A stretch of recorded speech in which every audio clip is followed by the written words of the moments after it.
Hi friends, welcome to my YouTube channel. ಸ್ನೇಹಿತರೆ, ರೈತರಿಗಾಗಿ ಇದೊಂದು ಗುಡ್ ನ್ಯೂಸ್ ಅಂತಲೇ ಹೇಳ್ಬೋದು. ಯಾಕಂದರೆ ರೈತರಿಗಾಗಿ 2 ಲಕ್ಷ ರೂಪಾಯಿ ಸಾಲವನ್ನು ಯಾರು ರೈತರು ಪಡ್ಕೊಂಡಿದ್ದಾರೆ ಅಂಥವರಿಗೆ ಇದು ಗುಡ್ ನ್ಯೂಸ್ ಅಂತಲೇ ಹೇಳ್ಬೋದು. ಯಾಕಂದರೆ ಈಗಾಗಲೇ 2 ಲಕ್ಷ ಸಾಲ ಮನ್ನಾ ಘೋಷಣೆಯಾಗಿದೆ.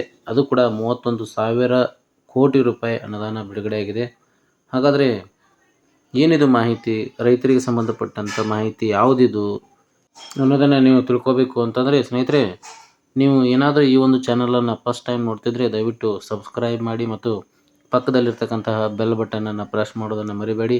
ಯಾಕಂದರೆ ನಾನು ಪೋಸ್ಟ್ ಮಾಡುವಂಥ ಎಲ್ಲ ವಿಡಿಯೋಗಳ ಒಂದು ನೋಟಿಫಿಕೇಷನನ್ನು ನೀವು ಪಡ್ಕೋಬೋದು, ಜೊತೆಗೆ ವಿಡಿಯೋದ ಮಾಹಿತಿಯನ್ನು ನೀವು ತಿಳ್ಕೊಬೋದು ಅಂತ ಹೇಳ್ತಾ, ಸ್ನೇಹಿತರೆ, ಸಾಲ ಮನ್ನಾ ಎಂಬುದು ರೈತರ ಒಂದು ಜೀವನದಲ್ಲಿ ದೊಡ್ಡ ಬದಲಾವಣೆಯನ್ನು ಮಾಡುತ್ತೆ. ಭಾರತದಲ್ಲಿ ಚುನಾವಣೆಗೂ ಮುನ್ನ, ಅಂದರೆ ಲೋಕಸಭಾ ಚುನಾವಣೆಗೂ ಮುನ್ನ ಸಾಕಷ್ಟು ಸರ್ಕಾರಗಳು ಈ ಒಂದು ಮಾತನ್ನು ಉಳಿಸಿಕೊಳ್ಳುವಲ್ಲಿ ಸಫಲವಾಗುತ್ತಿವೆ. ಸಾಲ ಮನ್ನಾ ಮಾಡೋದ್ರ ಜೊತೆಗೆ ರೈತರಿಗೆ ವಾರ್ಷಿಕವಾಗಿ 15,000 ರೂಪಾಯಿ ಸಹಾಯಧನವನ್ನು ನೀಡುವ ಒಂದು ಗ್ಯಾರಂಟಿ ಯೋಜನೆಯನ್ನು ಘೋಷಣೆ ಮಾಡಿದ್ದು, ಆ ಒಂದು ಮಾಹಿತಿ ಈ ಒಂದು ವಿಡಿಯೋದಲ್ಲಿದೆ. ಸ್ನೇಹಿತರೆ, ಚುನಾವಣೆ ಸಂದರ್ಭದಲ್ಲಿ ನೀಡಿರತಕ್ಕಂಥ ಭರವಸೆಯಂತೆ ಸದ್ಯ ತೆಲಂಗಾಣ ಸರ್ಕಾರವು ಈಗ ತೆಲಂಗಾಣ ರಾಜ್ಯದ ಎಲ್ಲ ರೈತರು 2 ಲಕ್ಷ ರೂಪಾಯಿವರೆಗೆ ಸಾಲವನ್ನು ಮನ್ನಾ ಮಾಡಲು ನಿರ್ಧರಿಸಿ 31,000 ಕೋಟಿ ರೂಪಾಯಿ ಹಣವನ್ನು ಅನುದಾನವಾಗಿ ಮೀಸಲಿಡಲು ಸರ್ಕಾರ ಸಚಿವ ಸಂಪುಟದಲ್ಲಿ ನಿರ್ಧಾರ ಮಾಡಿದೆ. ಹಾಗಾದರೆ ಈ ಒಂದು ಯೋಜನೆಯ ಒಂದು ಮುಖ್ಯ ಹೈಲೈಟ್ಸ್ ಏನು ಅನ್ನೋದನ್ನು ನಾವು ನೋಡ್ತಾ ಹೋಗೋಣ. ಸ್ನೇಹಿತರೆ, ರೈತರ 2 ಲಕ್ಷ ರೂಪಾಯಿವರೆಗಿನ ಸಾಲವನ್ನು ಮನ್ನಾ ಮಾಡಲಾಗಿದೆ. ಸಾಲ ಮನ್ನಾ ಜೊತೆಗೆ ವಾರ್ಷಿಕವಾಗಿ 15,000 ರೂಪಾಯಿ ನೀಡುವಂಥ ಒಂದು ಗ್ಯಾರಂಟಿಯನ್ನು ಘೋಷಣೆ ಮಾಡಿದೆ. ಇದಕ್ಕಾಗಿ 31,000 ಕೋಟಿ ಮೀಸಲನ್ನು ಸರ್ಕಾರ ಇಡ್ತಾ ಇದೆ.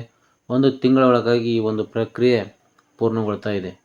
ಸ್ನೇಹಿತರೆ, ರೈತರ ಸಾಲ ಮನ್ನಾ ತೆಲಂಗಾಣ ಸರ್ಕಾರದ ಮಾನ್ಯ ಮುಖ್ಯಮಂತ್ರಿ ಆಗಿರ್ತಕ್ಕಂಥ ಹೇಮಂತ್ ರೆಡ್ಡಿ ಅವರು ಸಚಿವ ಸಂಪುಟದಲ್ಲಿ ಈ ಒಂದು ಅಧ್ಯಕ್ಷತೆ ಸ್ಥಾನವನ್ನು ವಹಿಸಿ ಈ ಒಂದು ನಿರ್ಧಾರವನ್ನು ತೆಗೆದುಕೊಂಡಿದ್ದಾರೆ.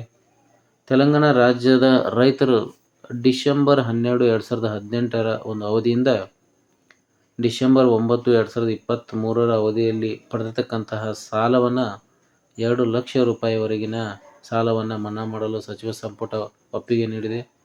ತೆಲಂಗಾಣ ಸರ್ಕಾರದ ಈ ಒಂದು ನಿರ್ಧಾರದಿಂದ ತೆಲಂಗಾಣ ರಾಜ್ಯದ ಒಟ್ಟು 47 ಲಕ್ಷ ರೈತರಿಗೆ ಇದರಿಂದ ಅನುಕೂಲ ಆಗುತ್ತೆ. ಇದಕ್ಕೆ ಅನುಗುಣವಾಗಿ ಅಗತ್ಯವಿರತಕ್ಕಂಥ ಒಂದು ಹಣವನ್ನು ಕೂಡ ಸಂಗ್ರಹಿಸಲು ಈಗಾಗಲೇ ಒಂದು ನಿಗಮವನ್ನು ಸ್ಥಾಪಿಸುವ ಒಂದು ಬಗ್ಗೆ ಸರ್ಕಾರ ಚಿಂತನೆಯನ್ನು ನಡೆಸಿದೆ. ಅದರ ಜೊತೆಗೆ ರೈತರಿಗೆ ವಾರ್ಷಿಕವಾಗಿ 15,000 ರೂಪಾಯಿ ಗ್ಯಾರಂಟಿಯನ್ನು ಘೋಷಣೆ ಮಾಡಿದೆ. ರೈತ ಭರೋಸಾ ಎನ್ನುವ ಒಂದು ಯೋಜನೆಯ ಹೆಸರಿನಲ್ಲಿ ಪ್ರತಿ ವರ್ಷ ಪ್ರತಿ ಎಕರೆಗೆ 15,000 ಸಹಾಯಧನವನ್ನು ನೀಡಲು ತೀರ್ಮಾನ ಮಾಡಿದೆ.